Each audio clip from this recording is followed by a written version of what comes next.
Good evening, everyone. It is a great pleasure to get the opportunity to welcome you all here this evening for Professor Sandra Peake's inaugural professorial lecture. What a wonderful opportunity to celebrate the life and achievements of someone who has really and truly contributed not just to health and well-being. Many of our professorial lectures, I would hope, would do that, but to the very fabric of our society here in Northern Ireland. And I think by the end of this evening, anyone who isn't fully aware of Sandra's background and achievements will certainly be moved by that. A special word of welcome to Sandra's mum, Myrtle, to her husband, Keelan, and to the probably grownish adults, would soon be adults, Katie, Erin, and Connor. You're all very welcome here, as well as Sandra's sister, Jen. We've really got some distinguished guests, and thank you for making the time to come and join us here. I know it means a great deal to Sandra, to Lawrence Sims, a diplomat in the Irish government. Thank you. To a long-standing friend of Sandra's, Monica McWilliams. To all of the friends and colleagues in the WAVE board. To the families who have a long association, not just with WAVE, but with Sandra herself as a person. To the staff in WAVE. To all of the many colleagues and friends that integrate that transition between WAVE and Queen's University in Belfast, where I hope you have found a very receptive environment for you to grow and be nurtured. I know that you certainly make a wonderful contribution to the School of Nursing and Midwifery, to the School of Social Work, and I think that you really are such an important attribute in helping us all to better understand the needs of people who have suffered through the Troubles and their legacy. But of course, most of all, we're here to acknowledge the achievements of Sandra, a young girl from Spa in County Down, who left there to become a nurse in the Royal Victoria Hospital in Belfast. And that's a kind of a familiar enough path for many of us. Certainly, I had a similar, transition from country life into the nursing profession. What I would say is Sandra is one of the fairly rare treasures that takes her nursing qualification and experience with her everywhere she goes. She is without doubt an outstanding, caring, and very accomplished professional person who demonstrates those attributes of understanding and caring and compassion in every walk of life, from the Houses of Parliament to Washington DC, right home to the families and the tables and the kitchens that she sat in with people in their hour of need. There is a long CV. I thought about going into it, but I know that most of you here really are here to hear Sandra, so I don't want to stand in the way of that. Just maybe to reflect that in 1995, whenever she gave up a very successful career in nursing to go and start another career in which her nursing profession would be a central vehicle, I believe, in helping her to contribute to the health and well-being of people who were suffering so much in such a different arena. She was the first paid employee within the WAVE organisation. Now, no doubt, in no small way, thanks to her vision and enterprise, there are a team of 72 employees with 80 therapy and trauma-trained professionals, as well as 90 volunteers, all of whom are contributing very, very significantly to the health and well-being of something like 1,200 new referrals each year. to that organisation. So it is an exceptional achievement, and I'm sure you're just like me, and you can't wait to hear the real lady of the evening give you her reflections on that career. So thank you very much, Sandra, and congratulations. Can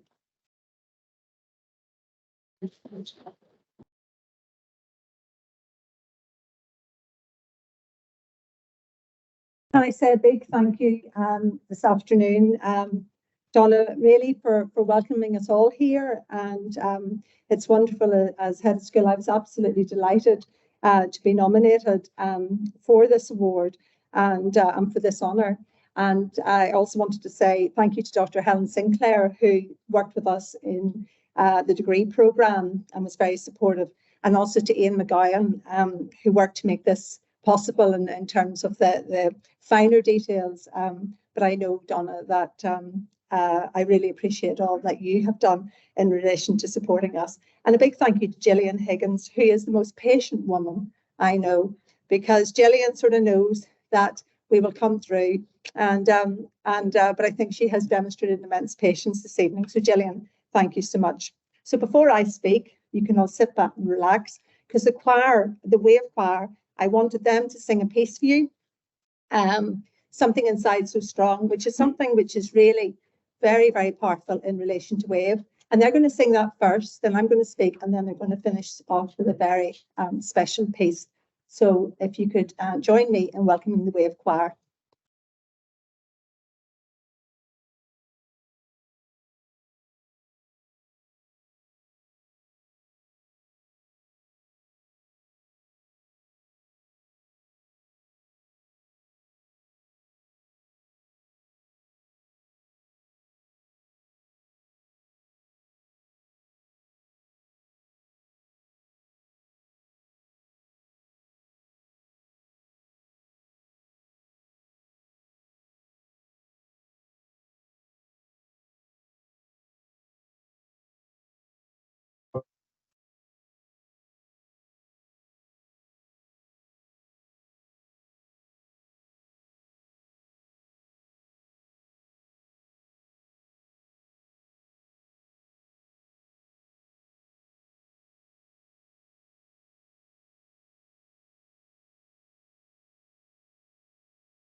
It's all the right become.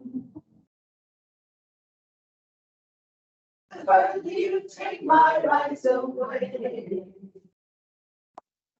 The faster I will run. You can deny me.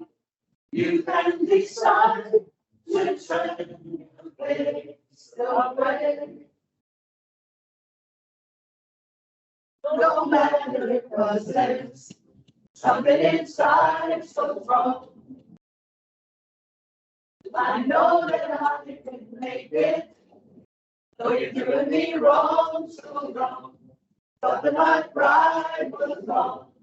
Oh no, something inside so wrong. Oh, something inside so wrong.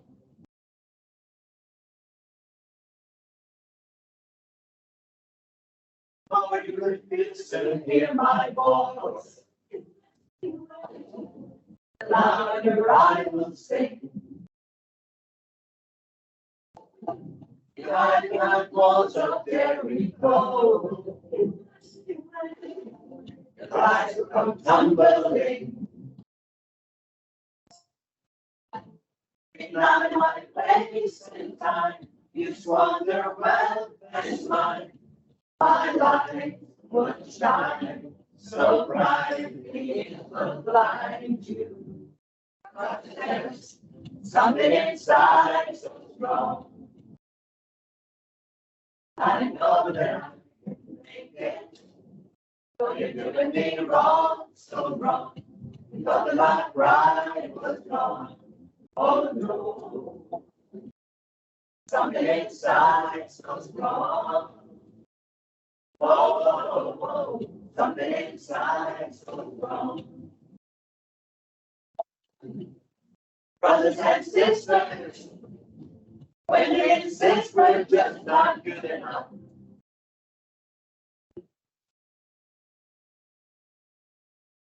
When we know better, just look them in the eyes and say, we're gonna do it anyway.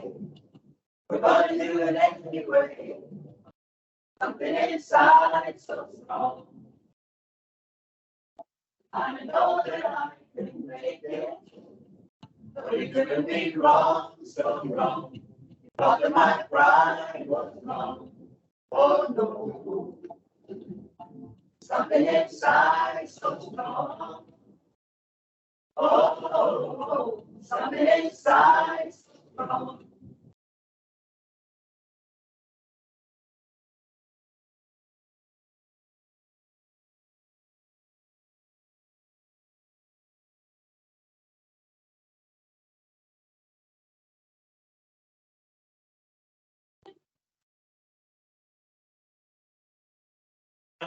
Sisters, when they insist we're just not good enough.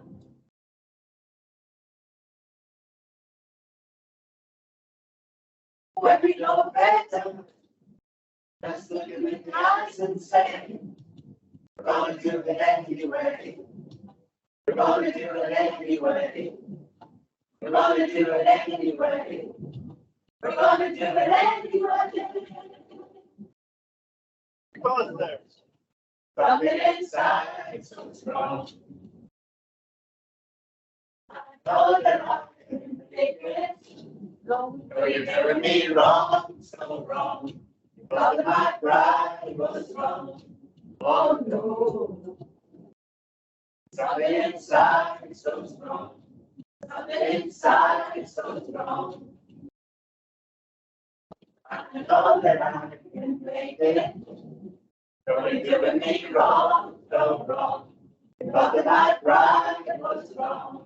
Oh no. Something inside so strong. Oh, something inside so strong. Oh, something inside so strong. Oh, something inside so strong.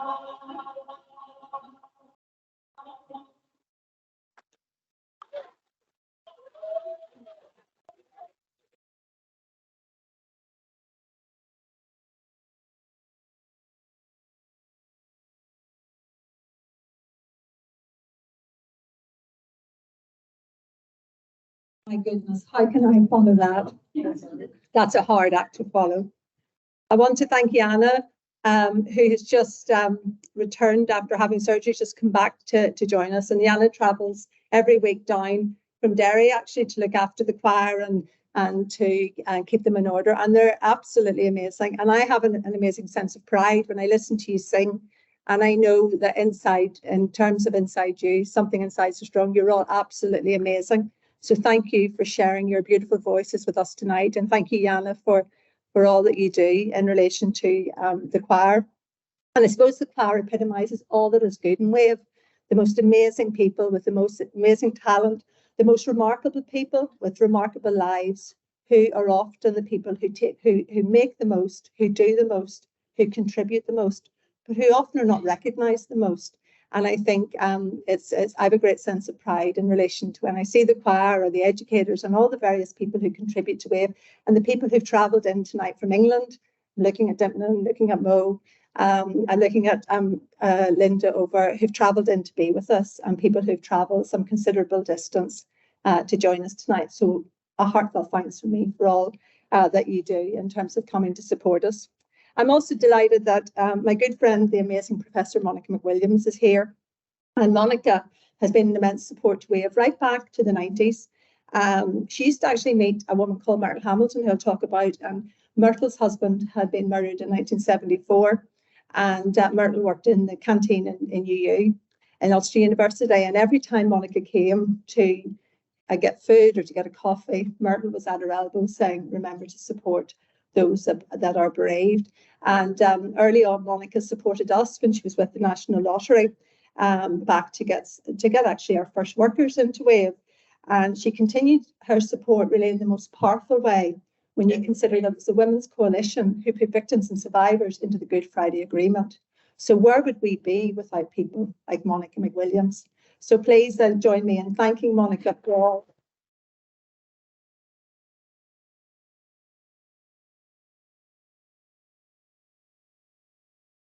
Monica absolutely hates that, but it's fine. Should be okay. And I actually, when you think about Monica, who would have thought it, Monica? You still haven't found a way to escape because you're now a patron. You haven't found a way out yet. So we're not letting you go. So as Donna said, my move to WAVE in many ways was not planned. As you're reading my bio, I nursed in the Royal Victoria Hospital. I trained there. I was very happy there. I loved my time there. And I always wanted to be a nurse even when I was a child. And thank goodness you'll be glad that my mother's first picture of me holding a medicine bottle, Shauna Merlin, in a uniform at the age of 4 hasn't come out. And I probably have cut my fringe off about here and I probably look a bit of a sight. But anyway, it was a very happy childhood photograph. So that early days of trying to wrap people in bandages and provide care to them was very much there. And so when we trained, we were actually all made unemployed. Imagine making nurses unemployed. But they made 60 of us unemployed out of the October 1987 intake.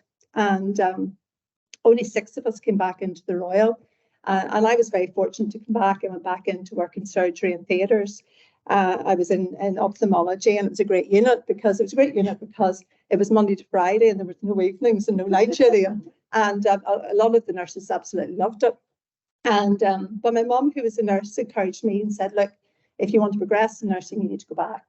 You need to go back and do your degree because nursing was moving into university. So I went back and I went to Ulster University, and then I continued to nurse, and then I did my master's here at Queen's under the watchful gaze of Professor Jean Orr, who was a very dear friend. And it was amazing at that time because the master's was the only, I think there were 5 students. We started off nursing in terms of all of the nursing training programs hadn't quite arrived at that stage. They were under contract coming in, and they were just full and part-time master's students. So it's a very small unit, and it's amazing now to see where nursing has gone, to see the volume of work undertaken in nursing within the school, to see the span of research and really how Queen's has flourished and development. And Donna, congratulations on that because it's absolutely fabulous to see. And I know that it makes such a contribution when you look at the crisis within our health service and the need for nurses and the need for the profession to be developed and enhanced and to contribute in all those ways to enhance patient care. So I often reflect on my time coming, as Donna said, I was a country girl, and I was very struck. And when I wrote my thesis, I talked about this because I talked about the darkness in the country, and the darkness in the country was always very peaceful. It's, the stars shine bright, and generally in country life, the darkness isn't seen as threatening. Of course, it can be in some areas. There's no doubt about that. But for where I was brought up, it wasn't seen as that threatening. And I remember coming to the Royal at 18, and there was sort of that dim light, and many of you will know this, particularly during the 80s, the lights were dimmed, that orange glow, the orange hue. It was not quite bright, but there was that sort of, and there were lots of shadows. And I just remember that there was always that underlying sense of uncertainty. And the peace in the country and darkness didn't match the peace in the city. 30 minutes apart, but yet 30 minutes in terms of miles away in relation to how it felt. And I had lived then in the nurses' home, and then moved over into the towers. And the middle tower, if you ever know the Royal, and coming in when you drive in, there are 3 towers, and we lived in one of those. And there was an army checkpoint, or an army quarter at the top of one of them. I'm sure there's a proper name for it, but yeah, thank you, right. And it was at the top, and often the nurses were got up because there was cars driven in and there was shooting, and there was that sort of sense. It was just part and parcel of living there, but there was always a sense of unpredictability when you went to bed, that you could be got up because they needed to get you out. And but the Royal had the most amazing team. It had a real sense of community, world-renowned surgeons, world-renowned nurses, Sister Kate O'Hanlon in A&E, Sister Mawinnie, who would have terrified you in 19 and 20. Absolutely infamous sisters. And I hear now people in Wave reflect on their time there and those nursing sisters and how they operated. I was in theatre when I saw the titanium plate being used, and that was, when you think about the innovations around that, or the McWhirter fixator, which was for blast injuries through orthopedics, or Barrister Sal in vascular, who used to talk about the grading of punishment or of paramilitary shootings, and would say that they could actually be graded of whether you got a soft tissue injury, a bad fracture, or indeed you lost your leg. And I mean, that's appalling when you think that those were graded, but it's even more appalling to think that we still have that today. And we still have young men, less young women in terms of that. They're being affected in other ways, but it's very difficult to think that that still exists and existed, certainly when I was in the Royal. Now, the care that people received there was world-renowned. It was innovative, it was life-saving, it was patient-centred. And that I suppose has always struck me when I look back at that time, and maybe I look back at that time with rose-tinted glasses. But what I didn't realise was that whilst there was all that world-renowned care, and the folks in the Royal were viewed as pioneers and specialists across the world, we did not match that with psychological care. We did not match that with practical support. We did not look after people in the way that they should have been cared for when they left hospital. We did not look after people who were bereaved in the community. And I think that when I came to Wave, that was what was really struck me, that people by and large have been left to get on alone. And I completed the Masters, and I was heading back into Wave when I was asked, would I do this piece of work for Wave? It was a small group. As Donna said, we had £8,000 in our kitty and a really amazing group of mighty volunteers.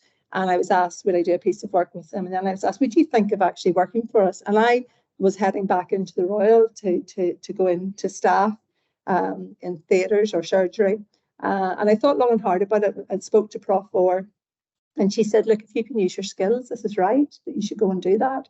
And that was a big move. Sometimes people didn't always think that was the right move for me. Sometimes people questioned the voluntary sector going in there. What are you doing, Sandra? But for me, it was the right move because I felt I had been blind to what the reality of the Troubles had done. And I say that as in relation to our wider life, that I'd known that I knew violence. I saw violence when they came into the hospital. Our wider family had been affected by violence, but what I didn't appreciate was what people had been left with. And that issue of people being left to get on really was very strong. So I felt if I can do anything to contribute to that I would. I suppose over time, what I've become aware of, when I look at, and I will often say that when people are bereaved or injured at the hands of the opposing community, that is bad. That support often was not there. When they're affected at the hands of their own community in relation to intra-community violence, the silence is doubly thick, the isolation is double. And I suppose over time, that's been an area that's been something very close to the work that I've looked at, because it was most evident when I looked at the families of the disappeared. And in 1996, an amazing woman called Margaret McKinney and Linda and Sandra, her two amazing daughters, are here. But Margaret came into Wave and she told me the story of her son being abducted. And she said, look, he's been taken. I don't believe he's living, but they're denying that he is dead. She said, I don't know what you could do to help me. And I remember saying, I don't know what I can do to help you either, but we'll work together to try to do whatever we can. And, that was a huge moment for me, thinking there are people abducted, murdered, secretly buried, and we as a society don't know about it. And Margaret had taken that very bold step just before the ceasefires in 1994, in August 1994, to actually start to speak out about Brian. Now, that was mighty courageous. As Linda will say, she was 4 foot, 11? You wouldn't have messed with her. She was the most amazing advocate. She was the most amazing networker. But she was a very brave woman, and taking that stand, when you think of living in West Belfast and taking a stand against the IRA, was something that I will forever think about and pay tribute to, because she was truly amazing. So we started looking at what we could do. Brian was 22 when he was taken. Margaret described him as having the mind of a 6-year-old. Today, he would be viewed as a vulnerable young man. And Brian had been taken along with another young man called John McClory. Both of them had been taken. Linda left him off for work. He never arrived. And she had fought hard to try to find out what had happened to him. And as a mother of children, I think now of what that must have been like in relation to going out to look for your child. And many of those mothers had a very hard road. And many of those fathers had a very hard road, particularly, I think, in relation to when a child has been taken in that way. And anyway, that journey took us everywhere. It took us to the Dáil. It took us to Westminster. It also took us to the United States of America. And people say, how did you get to the United States? Well, a good friend of Monica's, I applied for a training grant because I was very aware that I had all these groups of volunteers and staff, and you could get general bereavement training, but there was nothing specific in relation to the troubles or in conflict. How do you deal with conflict? What is the impact of trauma? So I had arranged for 10 people to go off to study in the Eastern Mennonite University. And let me tell you, the Mennonites, if you know about them, are very strict with no smoking, no drinking, right? Every day I was called down because room 36 had been on cigarettes, room 42 had evidence of alcohol, room 52 had something else. I was 26 years of age. The women were saying me, catch yourself on, when I went to talk to them about room 36 and 42. And I got a $500 cleaning bill whenever I came to leave. But they were amazing. And of course, it was traumatic for them because they were being faced with material. They were being faced with people from Egypt who could only grieve for 40 days. They were being faced with people from Rwanda. And in some ways, they were getting a sense that Northern Ireland had it bad. And look what happened in Rwanda. And they were starting to develop relationships with people from all different walks of life. So it was a very rich programme for them. But before I went, I wrote to the White House. I wrote to the First Lady. And people would say, oh, you must have done lots of brokering to get there. And I say, no, I put a stamp in an envelope and sent it off. And the White House phoned, and I thought somebody was taking a hand out of me. And I went down to speak to them, and they said, yes, we would like to welcome the delegation. And that was a massive break for us. That was the biggest break. That's what actually changed it, because Margaret got to meet President Clinton and the First Lady. They listened to her. They talked to her. She got to meet his special envoy, Jim Lyons, business envoy, and he promised he would help her. He promised he would get her son's body back. And remember, everything aligned. It was a peace process. There was lots of work in relation to Sinn Féin going to the United States. Everything aligned in the right way at the right time. But had Margaret not got there, who knows? Could it still be an issue that's hidden? And I believe there are many issues around inter-community violence that remain hidden. We only have to look at the recent work in sexual violence and what else is coming in relation to community violence. So that was major in terms of getting there and letting Margaret and giving that sort of insight. And further case has just come onto the list of the disappeared in the last year, that of Seamus Maguire, who was disappeared in 1973, 1974.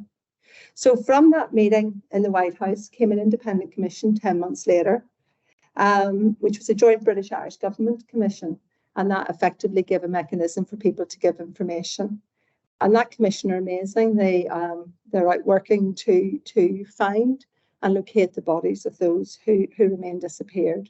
And that was hugely positive. In a number of months, Linda and Sandra were able to bury their brother Brian. Margaret got him home. John McClory was with him, was brought home too. Within a number of years after that, Michael's mother, Jean McConville, was returned, and others were found after that. And that work of that commission has taken a long time.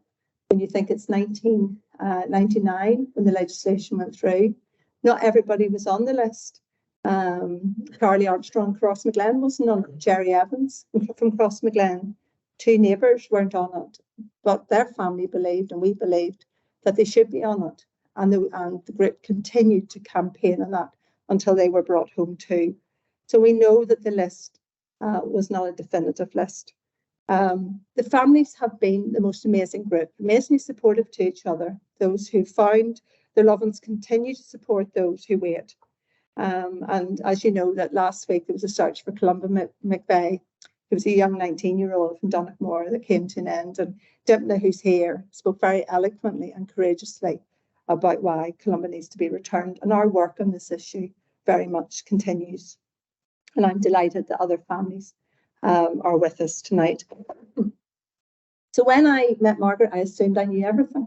I assumed all that work, I must know everything in relation to the disappeared. But how wrong I was when I started to do my PhD, because I realised that I didn't know everything. In fact, there was actually a lot I didn't know, a lot I hadn't thought about. I mean, disappearing individuals is cruel, it's callous. There's no other way to describe it. And there's an intimacy to the violence in that the people who took those individuals could be neighbours. They could often be living not that far away. And I interviewed 40 family members, and sadly 7 of them have passed away.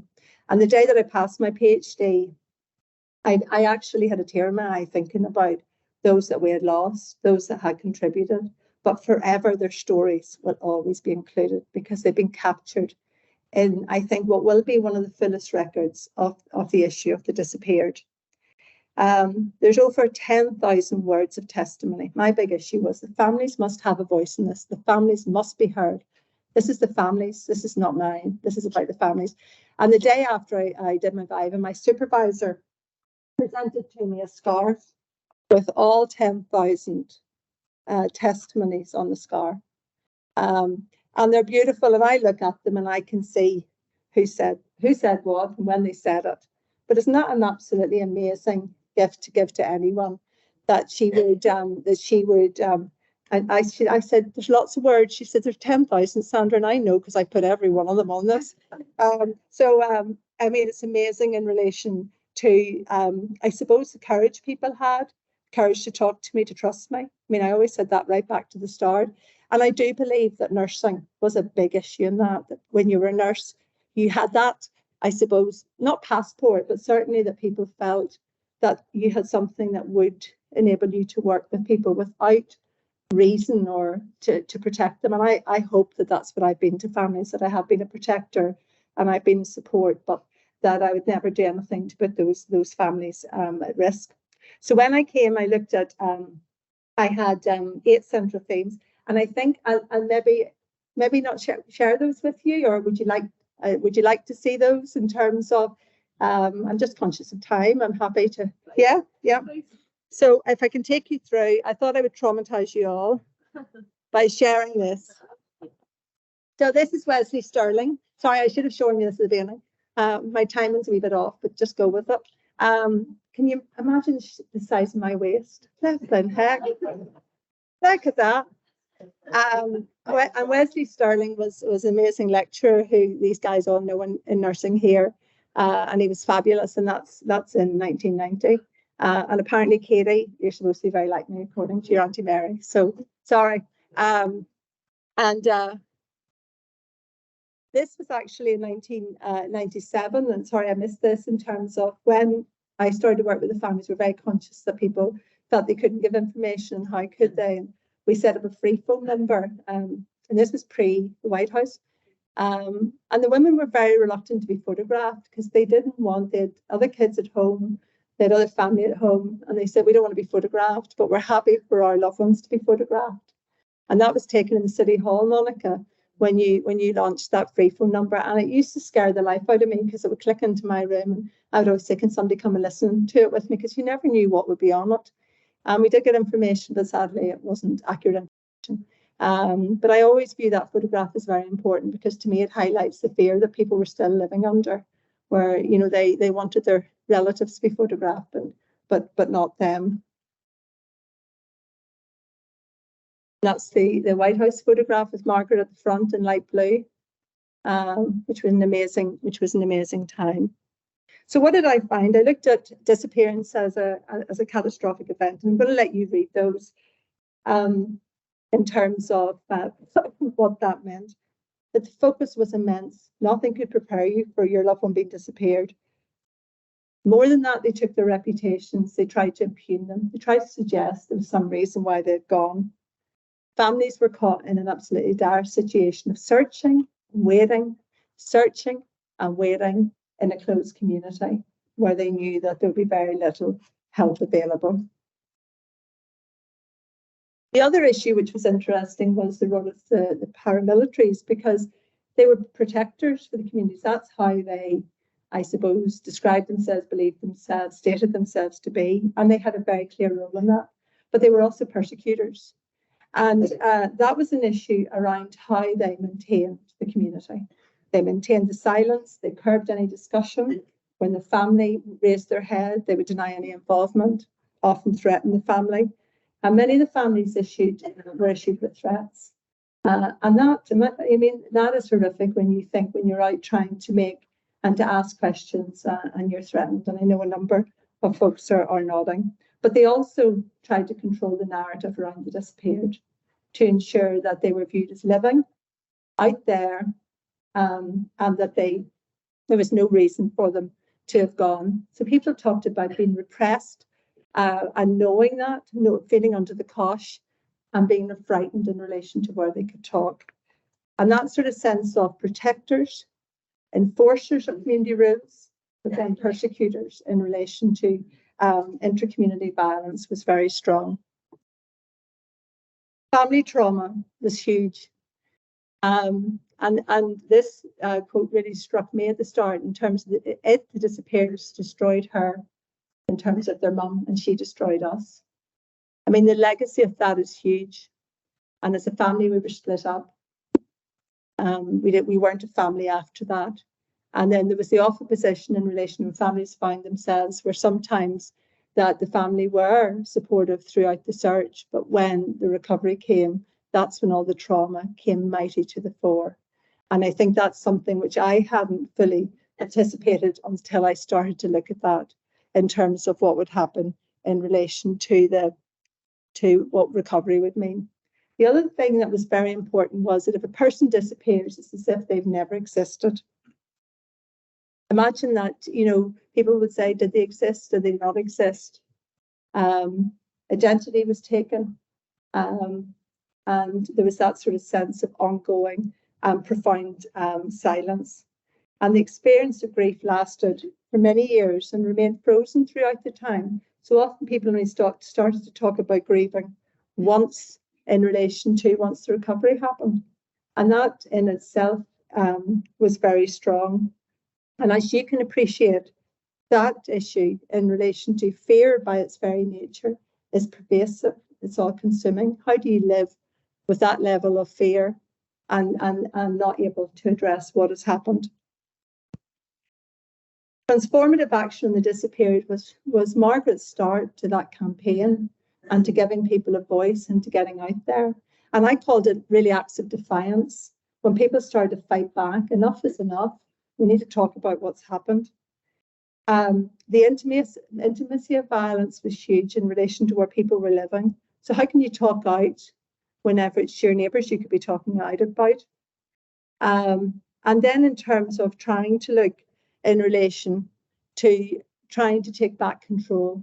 And that was a big issue in terms of transformative action, taking back control, taking back the narrative, taking back who their loved ones were, rehumanizing them, because part of the strategy, of course, had been to dehumanize, not only dehumanize the disappeared, but to dehumanize the families in some instances as well. So taking that back was something which was very important. And then moving that in terms of from a local campaign into an international campaign and getting that access in the United States. The journey of pain, as you can appreciate, the psychological torture with the loss was intense and lasted decades. Not knowing, it's like a gnawing owl, a feeling in your stomach. I think that tells it all. Who do you trust? Can you trust the professionals around you? What happens if your GP's married to such and such's cousin and you know they're related? What happens if your district nurse is because communities are small. And the other thing that struck me about that was actually a great deal of sadness, because people were saying their loved ones were disappeared, but the community were saying they were living. So those individuals sometimes were put down as just simply being mad, that they weren't, that they had totally lost all sense of reason. So, we failed people. Our health service failed people. Our education system failed people. We failed people through that period of time. And when locals have done it in a close-knit community, what can you say? Families were left in a very powerless position. Religious and cultural death rights are huge, and you'll be glad this is just one more after this. In Ireland, we have a very strong sense of what's right and wrong about death. I noticed yesterday in Ulster University about the role of the Irish way in improving in terms of prolonged grief experience, grief disorder. So when you don't get to have that, and when you don't get to afford all those rituals, what happens? And that's what families really struggled with. And sadly, the church were not supportive in the main. Some were quietly supportive, but in the main, the church let the families down. They didn't support them. They've become much more supportive recently, but they let the families down. And people had faith, and faith was really important, but they didn't have anyone to talk to or anyone to go to. And even whenever some of the mothers died, parish priest wouldn't even acknowledge, and that's not that long ago, certainly in the 2000s, wouldn't even acknowledge the son as disappeared, wouldn't even acknowledge him as having been taken in that way. I mean, that's staggering when you think about that within today's society. So we have had a big piece of work to do to ensure that there's greater accountability for what happened in relation to the disappeared. Finally, what does notions of justice mean? In terms of justice, people said, look, justice is getting the body back. Justice is getting them returned. What difference would it make if that didn't happen? We can't do anything because we're tied in relation to the fact we want the rest of them to be returned. And if you go down looking for answers, you're never going to get them. Some talked about justice. With righteous justice, you'll not get it in this life, but I know you'll get it in the next. And others talked about conscience as justice. I hope that somehow they think and that their conscience is a form of justice, because if they can think about what they've done, maybe they'll address what they've done. And I suppose the campaign for the disappeared at the minute is relying on people's conscience. It is trying to prick conscience. It is trying to say to people, there's a process that exists and safe, and it's important that you do that. So all of those various 8 themes all came together in relation to a new, I suppose, grief model that I felt would be very useful. And I'm going to work with families in relation to how we share that and how we use it to shape education. Because sadly, disappearances are happening in 85 countries around the world. We only have to look at Ukraine. We look at what's happening today in Palestine and Gaza. We look at what's happening in relation to across the world. When we had a delegation out from Syria, we showed them and they said, we have 30,000 in relation to that we believe are disappeared. So the issue of disappearance around the world, but it doesn't matter whether it's one person or 10,000. At the end of the day, your experience is your experience. And I think that we have learned a lot, and in turn, now the families will be able to teach a lot to other people about what that experience has been like. Now, the work of WAVE is not just the families of the disappeared, it's very diverse in relation to our work with people bereaved, traumatised, injured. And as Donna said, we serve about 3,500 people per year, with about 1,200 new people coming into services, about 900 people coming into counselling. We have over 1,500 getting welfare advice. We bring about 2.5 million back into people's homes in benefits that they've lost or never had because they didn't know what they were entitled to. In relation to trauma education, our networks here with the school is very strong. And we had the first BSc honours. When you think about, which was remarkable, and Marianne was around at that time when it came in as a diploma in 2003 and became a degree in 2007. And we've had 20 years of that delivery. I'm delighted that one of our students is with us tonight. And one of our students from the current year is with us. So that programme is immensely important to us. It's the only undergraduate programme in the UK and Ireland. Isn't that staggering when you think about where trauma education is today? And that's something which is very important. And over time, trauma education has developed and has flourished. And I suppose we know a great deal more. So our service delivery feeds our trauma education, and our trauma education feeds our service delivery. And that means when the guys are out delivering, we have a great trauma education team here, and Denise is here, and Paul and Grania and Isabel. All of those programs are being out and led really on a pathway that is informed by what we do. So if I could leave you with my thoughts in relation to, and Monica told me to make sure I get plenty of time for this. If I could leave you with my thoughts in terms of my time for WAVE, that one service doesn't fit all. When WAVE came, it was a psychotherapy service, but people said that's not what we want or we need. Yes, there's a place for it, but we need to have a much more holistic program. And I think practical and social support and therapy and all of the gambit of what we do has helped to improve health and well-being. And I think that there's a continued role. When you think 1,200 new people per year, 50% of those are from incidents in the 1970s, 60s, 70s, and 80s, people who have never been able to address what's happened. WAVE's always been a cross-community group. It was when I came. It changed in 1993 to be an inclusive group, and it's always had an open door policy. And more recently, we've taken on, I suppose, to support survivors of historic institution abuse and also survivors from the mother and baby homes and Magdalen laundries and workhouses. And we have separate teams working to support. And that's really led a lot by our trauma education. And WAVE has worked in relation to against the trends of segregation, which I think is really important. I also think it's important to focus about people without labels. People are people, and that's how they should be seen. And the families have fought hard to rehumanize what has happened. And it's vital that agencies don't collude or don't engage in any of those processes, but that they indeed see people as people, that we consider in relation to the need for support. The inclusion of victims and survivors in the peace agreement was huge. And when you think about it, the tragedies of the past have left an indelible, a deep and profoundly regrettable legacy of suffering. And we must never forget those who've died or were injured. And whilst the government did provide for the practical emotional support, they did not deal with the legacy of the past as fully as they should. And I think that that is one of the central challenges for us today. And anybody who's followed WAVE and the trajectory of WAVE services will know that we haven't fought a political campaign at any stage. We have worked very much on people as people. Whoever comes through the door gets the service they need and deserve, and that's how it should be.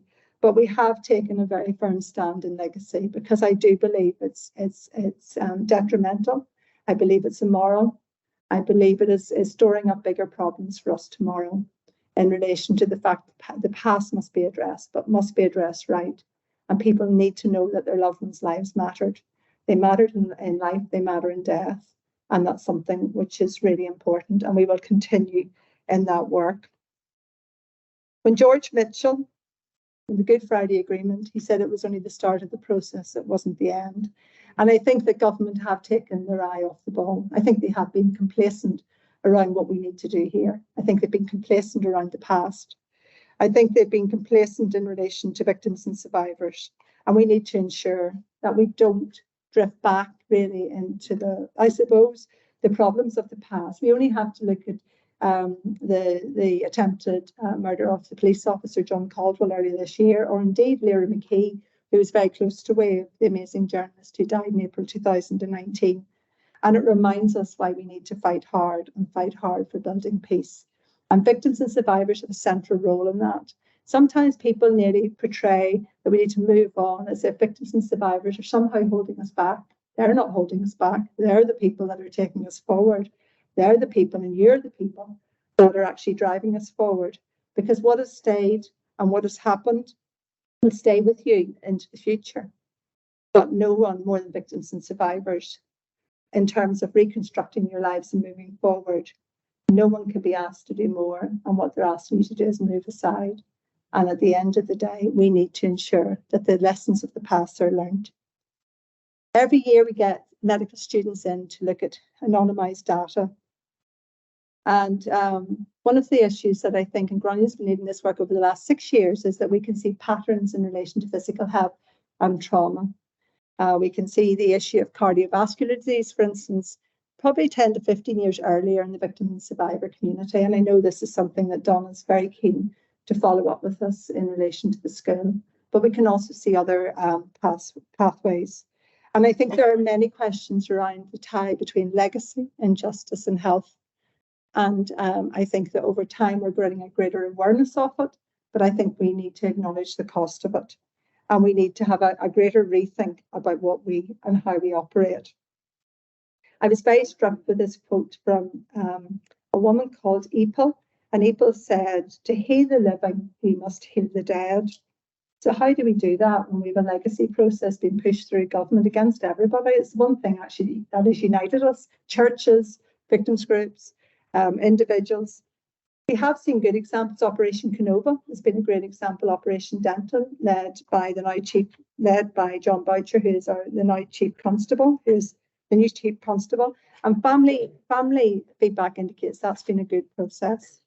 We've had amazing creative and practical processes when we look at, victims and survivors have been asked in many ways to give the most, and that was Colin Davidson's emphasis in relation to silent testimony. I'm delighted Kim's here from National Museums, who've been very closely aligned to that project. We've had the amazing BBC series just recently, Once Upon a Time in Northern Ireland, and I'm conscious that both Michael and Alan are here who contributed to that. We've Stories from Silence on our website. We've written books. We've penned with poetry. And I know that John, who's here, has penned some amazing poetry in memory of his mum.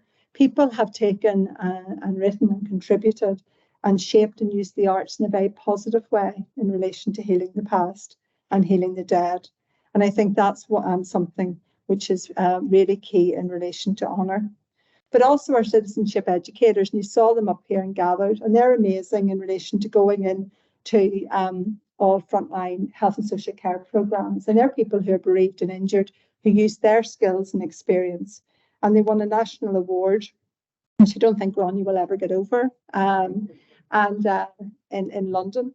And that was richly deserved for the work that they do.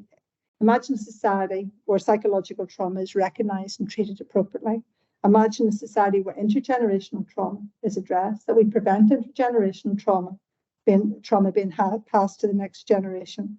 Imagine a society where we make trauma visible and not hidden, and we treat people appropriately. And that's what those citizenship educators are doing, and they're doing it absolutely amazingly.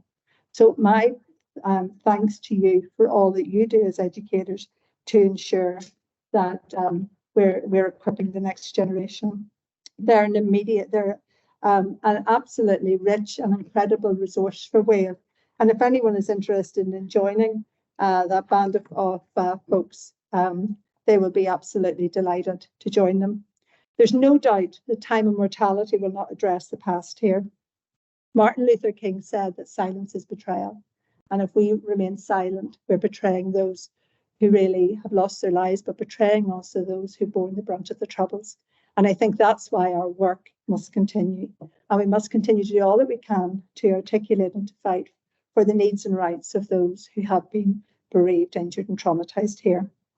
Now, finally, there's a lot that I could say about Wave that highlights why it's such a special place to work, highlights why I suppose my heart went there. I always say my heart rested there when I came. We have a great board led by Marianne Moutry. Now, Mrs. Moutry, can I tell you, is no easy woman to get round. No, you won't believe that. We have an amazing board. I know Mark's here, Dennis is here, Martin's here. Mark and I had a great encounter earlier in the male bathroom because the female was locked. So I feel I know Mark really well now. But Mark, don't worry. Don't worry. As a nurse, it's all okay.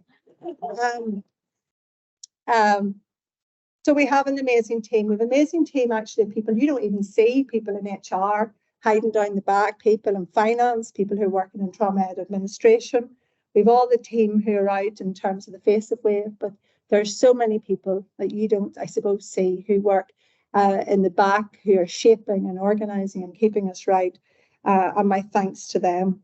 And we also have amazing volunteers. Now, some of them do try and escape.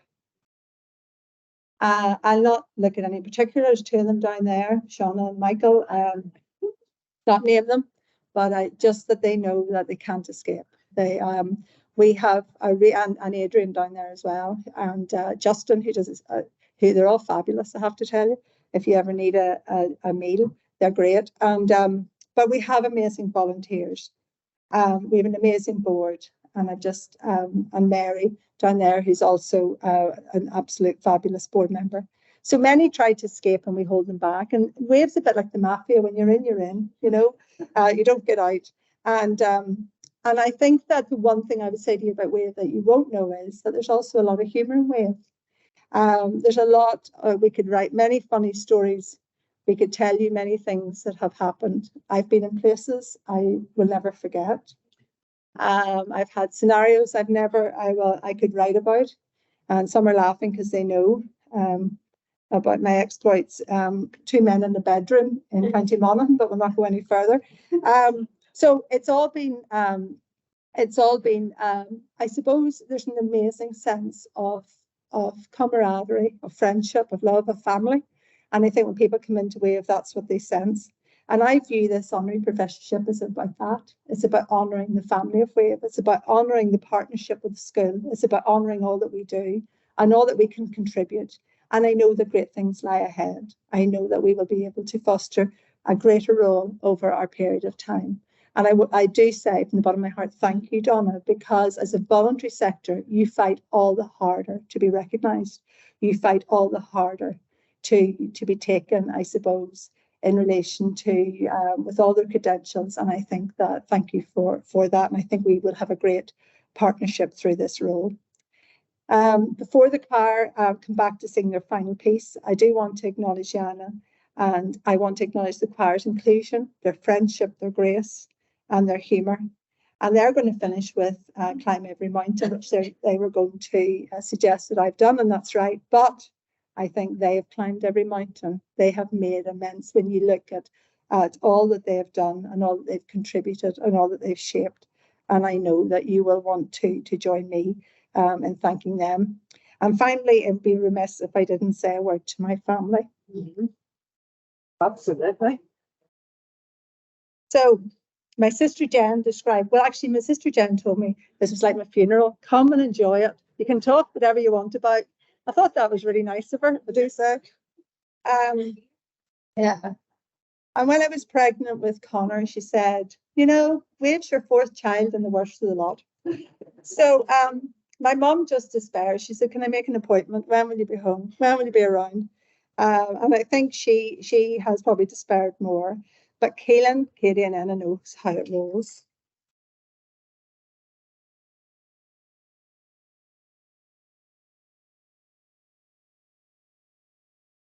And there's no doubt they know, well, look, I might be home, might not. But they know how it rolls. And I do want to say I have the most patient husband and the most amazing children. And they've all been brought up, actually, I suppose, around Wave, because each of them as babies were brought into Wave for some meeting that I had to go to. And each of them were nursed by people. So I think that some of the folks in Wave feel they know my children very well. And although Keelan does think that I will be buried in the Wave garden, and that he will put my mobile phone in with me, fully charged, and he will also put on my shoes. So I do think that's very gracious. He thinks that's the gift right to the end, to keep me near to Wave that I need. I can't go too far. But there have been many sacrifices for them, and I'm well aware of that. And my timing hasn't always been that accurate, but I have got better. I will not go into my nursing care for Keelan, which has been absolutely amazing. So I look forward to the many new opportunities to working and delivering that this honorary professorship will offer. And I'm really glad you're here with me this evening to join me and to listen to me. And my apologies. I hope that I haven't left you deflated, but I suppose there's great things ahead. And I think working together will be the best example of that. So a big thank you.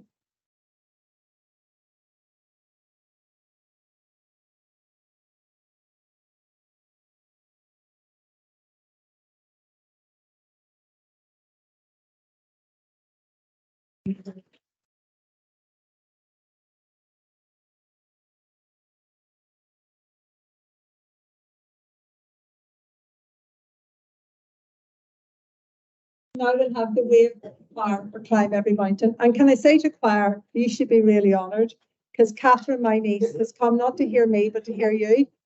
She said she wanted to come and hear the wave choir. So I think that's very good of her. Imagine not wanting to come and hear your aunt. Probably wants to come and see her aunt because she never sees her. I'm her favourite aunt. Anyway. So the wave choir, and then I know Marianne's going to finish off. Thank you, and thank you folks for joining us and singing with us.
All alone you can hear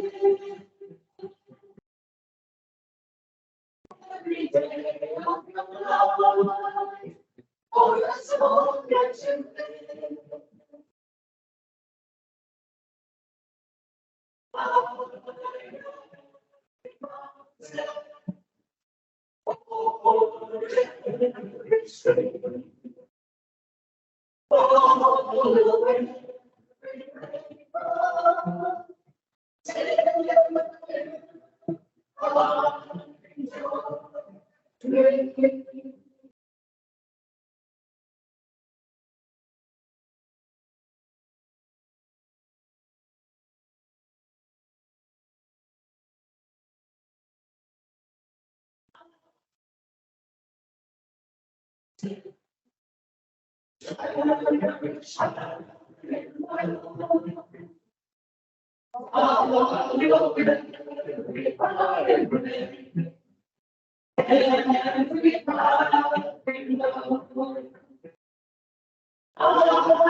Well, folks, I just like that was fabulous.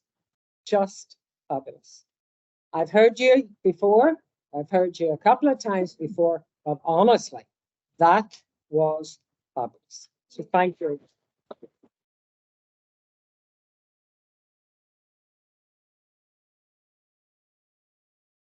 Must be that way. Anyway, I just want to say thank you. Thank you, Sandra, for that insightful and really very thought-provoking lecture. But I want to begin on behalf of all your friends, all your colleagues, and the entire Wave family by congratulating you, Sandra, on your honorary professorship. Honestly, an honor that's very richly deserved. So well done. Okay.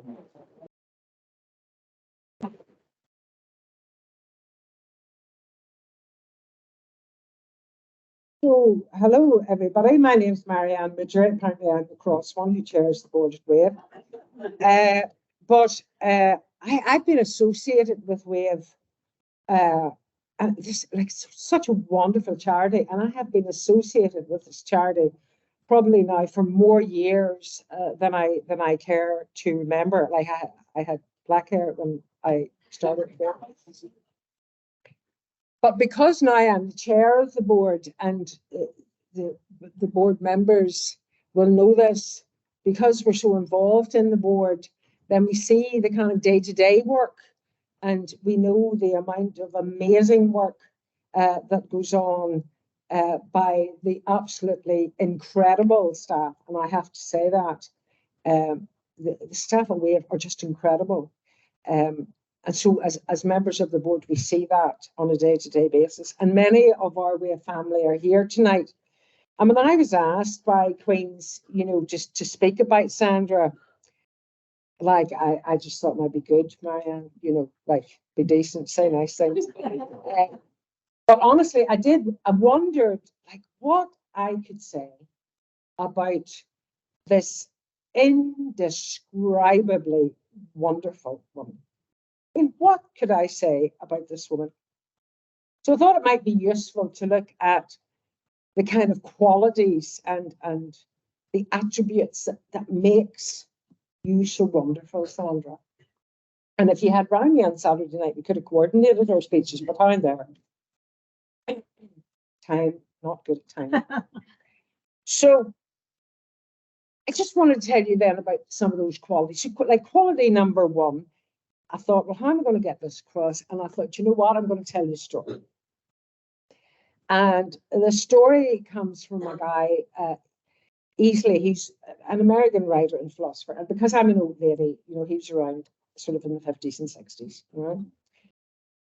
So this is his story. And he said that once upon a time, there was a man who was a writer. And he used to like to go to the sea and sit by the beach so that he could get some sort of inspiration before he started to write. So he had a habit of walking on the beach every day before he began his work. And one day he's walking along the beach and he looks down the beach and there's this human figure. And the human figure's moving about like a dancer. And he smiled to himself and he thought, isn't that fabulous? Like, this guy's dancing on the beach.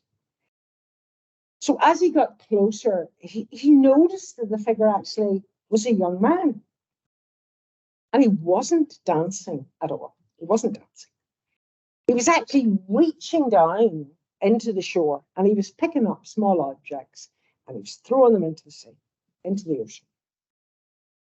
And as he came closer, he said, good morning. I'm fascinated. What exactly is it you're doing there?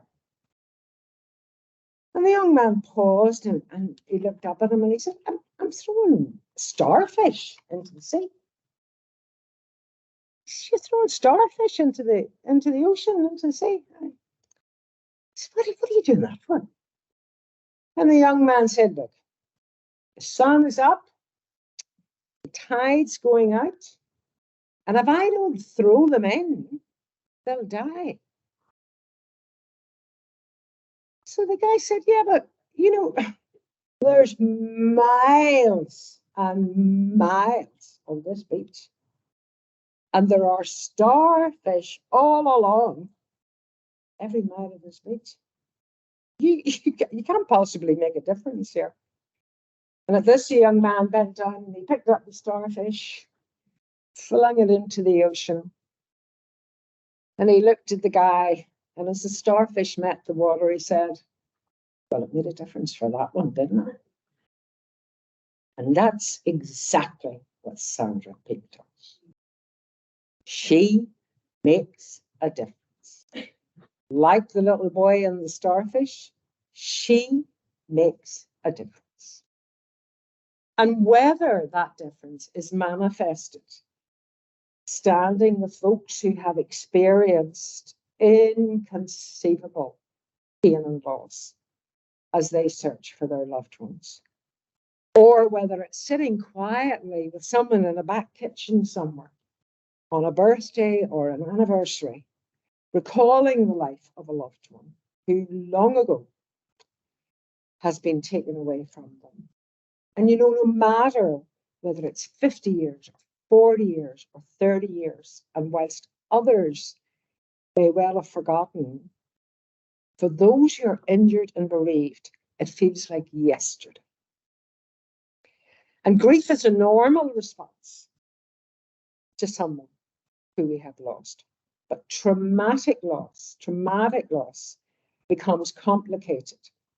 And instead of fading, it can linger and impair people from leading their normal day-to-day lives. And the painful reality of a loved one's either life-changing injuries or indeed their death impacts victims and survivors for years. There's no rule book here.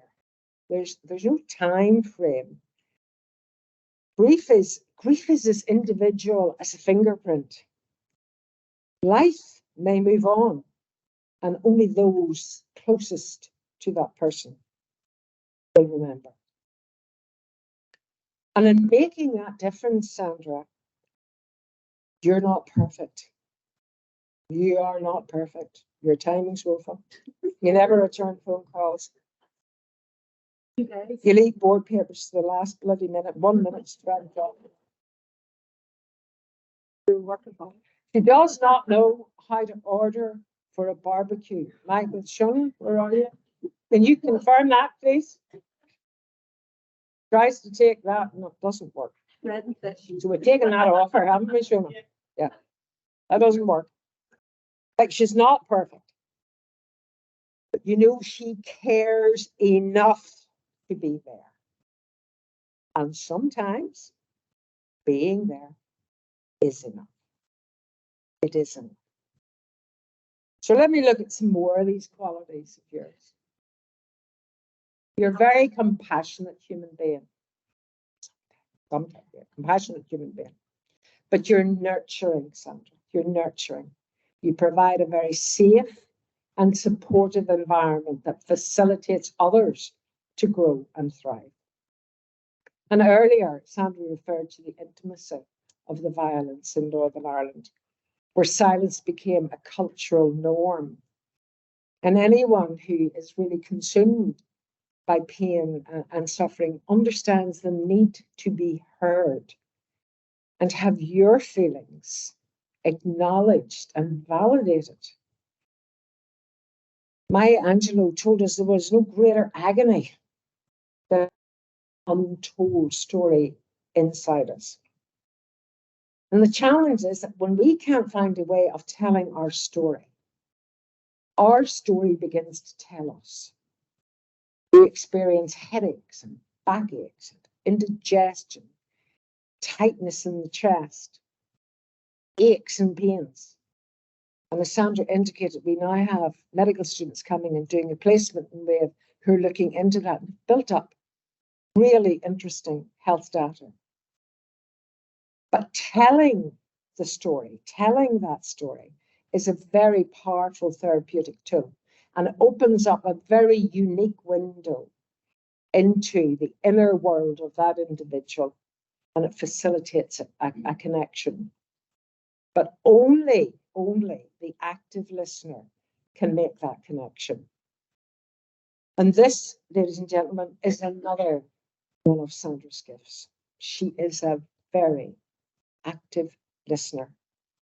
And when she listens, she's giving you her full and undivided attention. That is a very unique gift in today's world. And though she is a very, very powerful voice for those being silenced, and we know that from Stormington, Westminster, and the White House, and other major places, the Dáil. And we know you're a powerful voice for those being silent.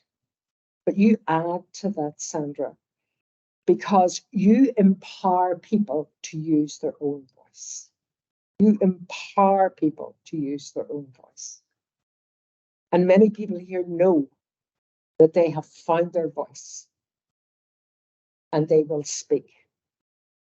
And for those of you who don't know too much about WAVE, then you might want to go on to our website and look at the stories from silence and listen to the empowered voice of real people.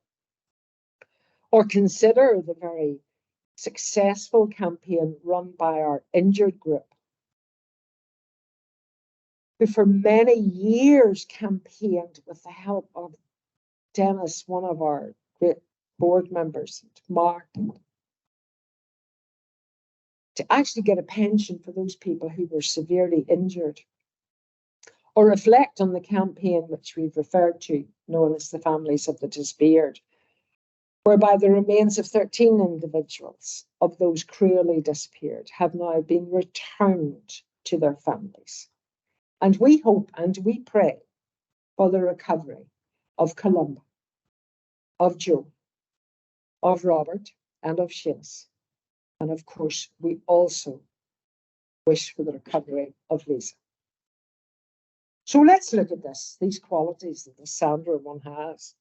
She makes a difference. She's very caring. She's very compassionate. She's an active listener and she empowers others. She's so very tenacious as well. And she has uncanny negotiation and persuasion skills. She's not joking to you about mafia. Once you get in, you can't get out. You try getting out of a meeting with Sandra Peake without being signed up to at least 2 other projects you never intended to when you walked in that door. She literally could talk you into anything. Now, whatever that reminds us of, now I could be a bit biased here, you understand, and I have to declare a conflict of interest. But it seems to me that these attributes are awfully reminiscent of what it is to be a nurse, you know? Like what a difference a nurse makes. Midwives too, of course. But where do these qualities and traits come from? Is it nature or nurture? Well, I've known her family for a long time, and I think it's both. Sandra was very, very fortunate to have parents who guided and supported her. Your mom is here tonight, and Myrtle, you're our lady, and you have raised a lady. And I've known you for a long time. And I know that your dad would be so proud of you, Sandra. Jen obviously had some influence there growing up. Not sure about that one. Yeah, logic. But anyway, they taught you to be a good person, and that's the thing. Now, Sandra, as I said earlier, she doesn't always get it right. She doesn't, Paul. She doesn't always get it right. But I'll tell you what she does do. She always does the right thing. She always does the right thing. Now, she's equally fortuitous that she has a most loving and supportive husband. I don't know how stickers get them, but you are so loving and so supportive. And she has the most bright and vivacious, and as I understand it, quite mischievous children. From what I hear, anyway. No colour. Katie and Connor and Aaron, or I'll call her Emma, will I? I call her Emma. But I'll tell you something, and I know that she does a lot of work for me, and I know she's forever there. I know she's always on the road. I know she tries to take management meetings, Donna, from a flipping car in the middle of, what was it? Storm Debbie or Babette, and tries to tell, oh, it'll be grand. No, it'll be grand. I think my battery's on now, but it'll be all right. But I know how much she loves Wave, and I know that. But I tell you something, and you know this anyway, Kate. Her home is definitely where Sandra hangs her heart. I know that. She definitely hangs her heart in her home. Even if she does go out for a wee run. Doesn't come back for 3 hours. But we at Wave are very proud. We're exceptionally fortunate to have a CEO of the caliber of Sandra Peake. She has steered Wave from the small gathering of people who opposed violence to where Wave is today. Wave is the largest cross-community victims group in Northern Ireland. We have 5 centres, we have 15 satellite projects, and we have amazing staff. We have amazing. And I just want to say to the staff in the back row there, Tracy and Catherine, Denise and Isabel, Paul, other staff here, you're amazing. You're amazing. Just for tonight, you're amazing. But in addition, our staff are now involved in supporting survivors of the historical institutional abuse. And we're also involved in supporting survivors of mother and baby homes, Magdalene laundries and workhouses, which kept going to the 1990s. Can you believe that? So we're involved in that work as well. Now, this remit is absolutely vast for this CEO, absolutely vast, and it's continuing to grow. But I have to say to you, ladies and gentlemen, that it is headed up by the most indescribably wonderful woman I know. Well done, Sandra. Well done.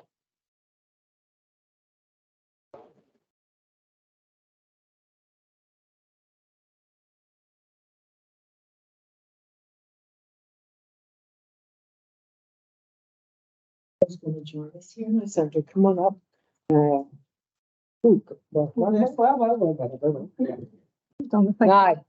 there you are, Sandra. That is just to say a massive congratulations. And I also have to say a massive thank you to Donna and her team and Nursery and Midwifery for hosting such a beautiful evening as well. So well Thank done. you. Thank you.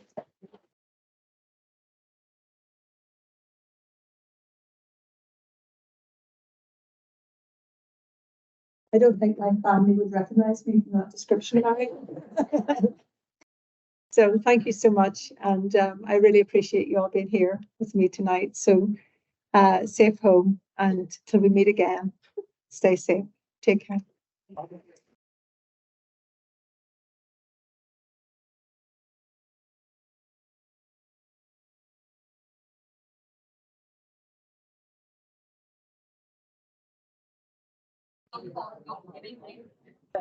Thank you, Kelly. You did brilliant.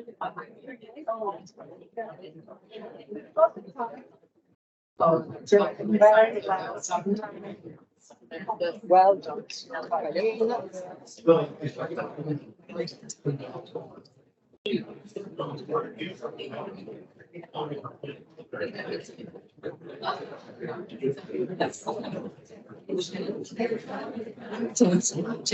It is